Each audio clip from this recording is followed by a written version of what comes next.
अस्सलाम वालेकुम, welcome to my YouTube channel. आज का लेक्चर नंबर 8 है जो कि लूप्स के बारे में है।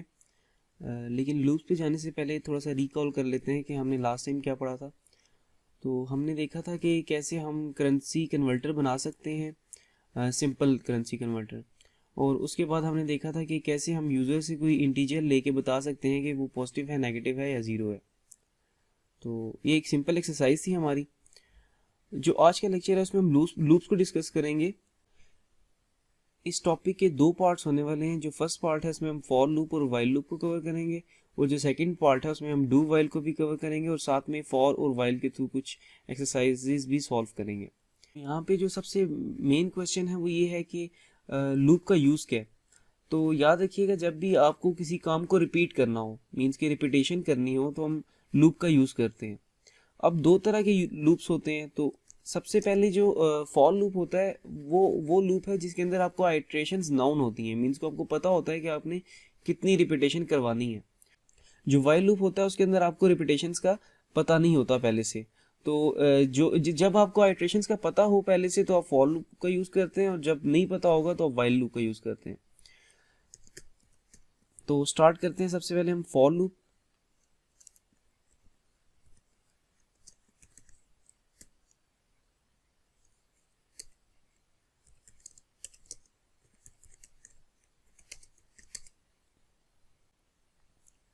सबसे पहले हम फॉर लूप का सिंटैक्स देख लेते हैं। तो फॉर लूप के लिए जो कीवर्ड है वो फॉर का यूज़ होगा सबसे पहले, और उसके बाद स्मॉल ब्रैकेट्स आएंगी। अब इन स्मॉल ब्रैकेट्स के अंदर ये जो ब्रैकेट ब्रेसेस हैं ये इसके स्कोप की ब्रेसेस हैं, और जो कोडिंग आपने रिपीटेशन करवानी है वो लूप के इस ब्लॉक के अंदर रखेंगे। अब यहाँ पे क्या होता है कि आपने सबसे पहले एक वेरिएबल डिक्लेयर करवाना होता है, मीन्स के इसी के अंदर एक वेरिएबल की डिक्लेरेशन होती है, और आप उसको इनिशियलाइज भी कर सकते हैं किसी वैल्यू से। और ऐसा भी कर सकते हैं कि डिक्लेयर वेरिएबल ऊपर करवा दें और इनिशियलाइज वैल्यू यहाँ पे करवा दें। तो मैं एक वेरिएबल डिक्लेयर करता हूँ int i is equal to 0, और उसके बाद जो चीज़ आती है सबसे पहले सेमी कॉलन यहाँ पे लगाना है आपने, और उसके बाद क्या करना है, यहाँ पे आएगी कंडीशन। कंडीशन वैसे ही जैसे इफ एल्स में यूज़ करते थे आप, वैसे ही कंडीशन यहाँ पे रखेंगे कि आपने कहाँ तक इस लूप को चलाना है। मीन्स कि अगर मैं कहता हूँ i is less than equal to 10, अब ये मेरी कंडीशन है कि आई 0 से स्टार्ट हो रहा है और आई 10 तक जाना चाहिए। और उसके बाद आप यहाँ पे दोबारा सेमीकोलन का यूज़ करते हैं, और उसके बाद क्या करते हैं, आप इंक्रीमेंट या डिक्रीमेंट का यूज़ यहाँ पे करते हैं। मीन्स के आई की वैल्यू में कोई इंक्रीमेंट लगाना है बाय 1, या आपने डिक्रीमेंट लगाना है तो वो यहाँ पे लगाएंगे। तो i is equal to i plus 1। अब ये लूप का एक पूरा स्ट्रक्चर है, ये सेंटेक्स है लूप का जो कि मस्ट फॉलो करना है आपको। मीन्स के यहाँ पे आपकी वेरिएबल डिक्लेरेशन और इनिशियलाइजेशन वैल्यू की, उसके बाद आपकी कंडीशन, और लास्ट में आपका इंक्रीमेंट। सब चीज़ें यहीं से कंट्रोल हो रही हैं आपकी। उसके बाद प्रिंट करवाता हूँ हेलो। अब ये जो हेलो वर्ल्ड है ये प्रिंट होगा 10 टाइम्स। मीन्स कि अगर आपको कोडिंग में नॉर्मली काम करवाना पड़ता तो आपको काफ़ी टाइम लगाना पड़ता, बार अगर 10 दफ़ा करवाना है तो 10 दफ़ा आपको ये सी आउट का कोड लिखना पड़ता। लेकिन अगर मैं यही काम आपको विदाउट लूप दे दूं तो ये काम बहुत लेंथी हो जाएगा। मीन्स कि आपको सी आउट हेलो बार बार प्रिंट करवाना पड़ेगा। 10 दफ़ा आप ये लिखेंगे तो 10 दफ़ा वो प्रिंट होगा। लेकिन अगर आपको यही काम इजीली करना है तो आप फिर तब यूज़ करते हैं लूप्स का। तो जब आप फॉर लूप यूज़ करेंगे या वाइल लूप, दोनों से ही काम हो सकता है। मैं अभी वाइल से भी आपको जब स्ट्रक्चर समझाऊंगा उसको तो उसमें यही चीज़ इंप्लीमेंट करके दूंगा। अब जब हम इसको यूज़ करते हैं तो ये 10 दफ़ा प्रिंट कर देगा, और देखें एफिशिएंट कोड है और ज़्यादा लाइंस भी यूज़ नहीं हुई। तो इसको एग्जीक्यूट करते हैं।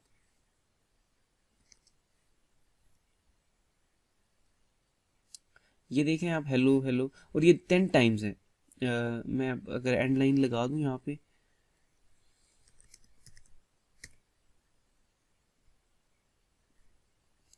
ये 10 टाइम्स इसने हेलो वर्ल्ड को एग्जीक्यूट कर दिया, आपको बार बार प्रिंट नहीं करवाना पड़ा। अब यही काम अगर हम वाइल से करें, अब एक दफ़ा मैं रिपीट करवा देता हूँ फॉर का कीवर्ड, उसके बाद यहाँ पे डिक्लेरेशन, और उसके बाद आपकी कंडीशन, एंड देन इंक्रीमेंट या डिक्रीमेंट, और उसके बाद जो स्टेटमेंट आप अंदर रखेंगे उतने टाइम्स में रिपीट होगी जब तक इसकी कंडीशन ट्रू रहेगी। अब यहाँ पे एक चीज़ आती है कि ये इसमें कंपाइलर किस तरह वर्क कर रहा है। तो सबसे पहले कंपाइलर यहाँ पे जब आता है तो देखता है कि एक वेरिएबल है जिसकी वैल्यू आपने 0 से इनिशियलाइज कर दी हुई है। अब होगा क्या, वो उसके बाद यहाँ पे आएगा इस जगह पे और कंडीशन चेक करेगा कि क्या 0 है लेस देन 10 से। तो जब वो ट्रू करेगा इसको तो वो ऑटोमेटिकली यहाँ पे आएगा। यहाँ पे आने के बाद ये एक दफ़ा हेलो प्रिंट करवा देगा। इसके बाद दोबारा वो यहाँ पे आएगा और इंक्रीमेंट कर देगा, मीन्स कि एक लूप चल गया, पूरा एक साइकिल पूरा चल गया। तो यहाँ पे आके जब एक इंक्रीमेंट करेगा, अब आई की वैल्यू क्या हो जाएगी, अब 0 नहीं रहेगी, 1 रहेगी। अब 1 को चेक करेगा क्या लेस देन है 10 से, तो यहाँ पे दोबारा ट्रू रिटर्न होगा क्योंकि वाकई में 1 लेस देन होता है 10 से। तो अब नीचे आएगा वापस और यहाँ पे क्या हेलो प्रिंट करवा देगा। देन इसी तरह ये कॉन्टीन्यूसली प्रोसेस चलता रहेगा। जैसे ही इंक्रीमेंट 10 का आएगा, अब 10 पे इक्वल टू भी है तो तब भी ट्रू रिटर्न करेगा क्योंकि 10 इक्वल टू होता है 10 के। तो लास्ट टाइम 10th टाइम भी वो स्टेटमेंट चल जाएगी, मीन्स कि 0 to 10 11 टाइम्स आपका हेलो प्रिंट होगा। जब 11th वैल्यू होगी, 11 वैल्यू होगी आई में, तो क्या होगा, अब जाके यहाँ पे चेक करेगा क्या 11 है लेस देन 10 से, नहीं। तो यहाँ पे जब फॉल्स रिटर्न होगा तो ये लूप ब्रेक हो जाएगा, लूप बंद हो जाएगा। तो ये सिंपल एक कोड था फॉर का। अब इसी को अगर हमें वाइल से करना पड़े तो वाइल का सिंटैक्स थोड़ा सा देख लेते हैं। वाइल, अच्छा वाइल में एक चीज़ आपको पहले करनी है, जो वेरिएबल डिक्लेयर हमने फॉर लूप के अंदर करवाया था, इसमें यहाँ पे ऐसा नहीं होगा, हमें आई को यहाँ पे डिक्लेयर करवाना पड़ेगा। और अब इसके अंदर वाइल की ब्रैकेट्स के अंदर सिर्फ कंडीशन आ सकती है। फॉर लूप में तीनों चीज़ें एक जगह पे आती, मीन्स कि आपका वेरिएबल डिक्लेरेशन और इनिशियलाइजेशन, देन आपका कंडीशन और लास्ट में इंक्रीमेंट या डिक्रीमेंट।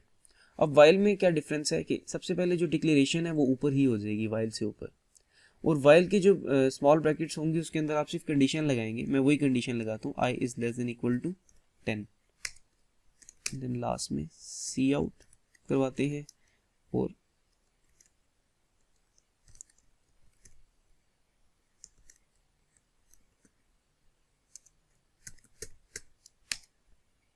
अच्छा, अब ये चीज़ तो होगी, लेकिन सपोज मैं यहाँ पे इंक्रीमेंट नहीं लगाता हूँ।